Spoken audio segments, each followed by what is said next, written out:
Thanks for clicking. All eyes were on Stats Canada this morning as it was set to release Canada's inflation numbers for the month of December, with many economists and banks expecting a slight cool down from November's 6.8% inflation rate. We got our answer at 8:30 this morning when Canada's CPI came in at 6.3% and our core inflation rate came in at 5%, down from the previous month's 5.1%. It's a great time to buy. And this is what the Bank of Canada wants to see.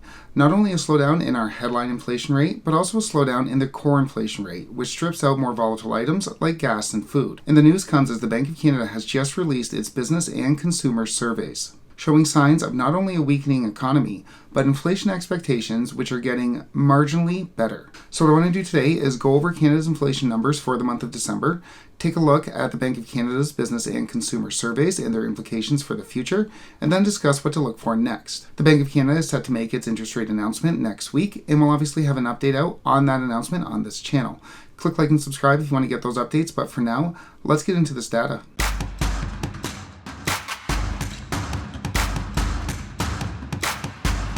As mentioned, Canada's headline inflation rate came in at 6.3%, lower than the 6.4% that was expected by economists. A large portion of the decline in our headline inflation was due to lower gas prices. With that said, Canada's core inflation rate, the inflation rate which strips out gas and food, and the rate that the Bank of Canada is focusing on when it's deciding whether or not to raise interest rates, also decelerated in December, though by not nearly as much, with all three measures of core inflation moving down by between 0.1% and 0.2%. So while Canada's headline inflation rate is down by 0.5%, which is great news, it's due in large part to lower gas prices, which can change very quickly.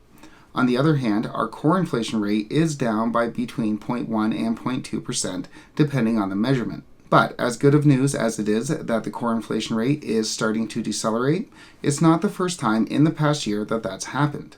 If we look back to the core measurements of inflation in July and August, we see a major slowdown in our core inflation rate, a faster slowdown than we're seeing now. However, over the next few months, core inflation accelerated again.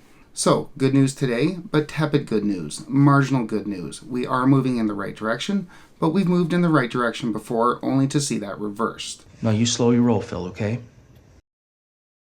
We're also getting more good news, again very tepid, from the business and consumer surveys just released by the Bank of Canada. And while the surveys offer a number of data points, I really want to focus today on the inflation expectations, as that is what the Bank of Canada has said multiple times they are looking at when deciding whether or not to raise interest rates. Keeping longer-term inflation expectations of inflation well anchored is paramount. If businesses or consumers think that prices are going to rise in the future, in a year from now, in 2 years from now, they'll spend money now. And if everyone spends money now, that puts even more pressure on the inflation rate, which is a self-reinforcing loop. And high inflation could become self-fulfilling.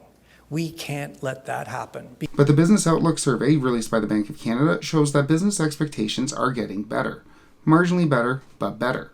If we look back to the last time they released that survey in September, businesses thought that inflation would be at 4.95% in 1 year from now and 4.26% 2 years out. Those expectations have gotten marginally better, shrinking to 4.68% in 1 year from now and 4.18% in 2 years. So again, similar to today's inflation story. Good news, but marginally good news. Nothing to celebrate. Businesses don't think prices are going to rise as fast in the next 2 years as they did 3 months ago. But we're seeing similar results in the survey of consumer expectations.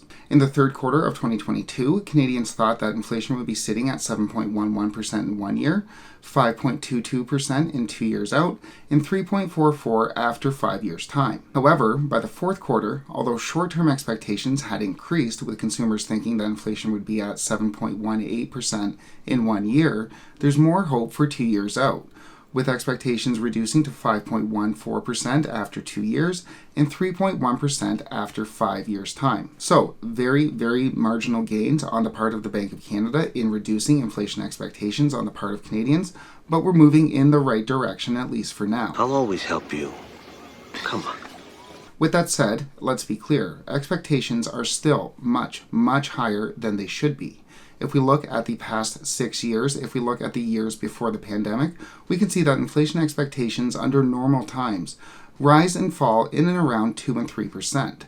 So when we see 5-7% expectations over the next 2 years, that is still much, much higher than the Bank of Canada wants to see.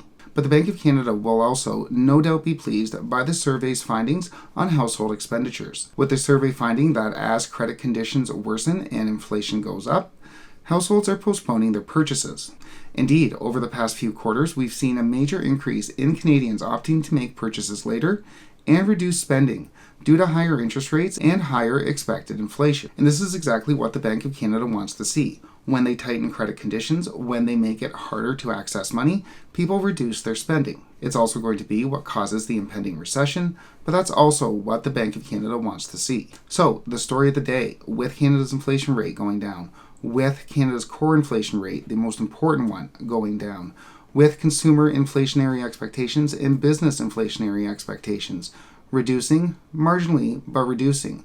The story of the day, all good news, but tepid good news, marginal good news. Good news that will still, no doubt, relieve some pressure on the Bank of Canada to engage in more rate hikes going forward. But again, and I can't stress this enough, this is very, very marginally good news. The headline inflation rate is down by 0.5%, but that's mostly due to gas, and gas prices can go back up, and go back up quickly. They are volatile. The core inflation rate down by 0.1 to 0.2%. Good news, but we've also seen that before, only to see it go back up. The business and consumer expectation reports, good news that expectations are slowing, and good news that people are slowing down the spending, putting off their purchases until later. That's what the Bank of Canada wants to see. With that said, it's also going to be what causes the recession. The likelihood that the Bank of Canada will engage in a 50 basis point rate hike next week was probably marginally reduced by the inflation data that came out today, but I would still expect that we're going to see at least a 25 basis point rate hike when they make their announcement next week. We'll obviously have an update out on that announcement on this channel. Click like and subscribe if you want to get those updates, but for now, thanks so much for watching.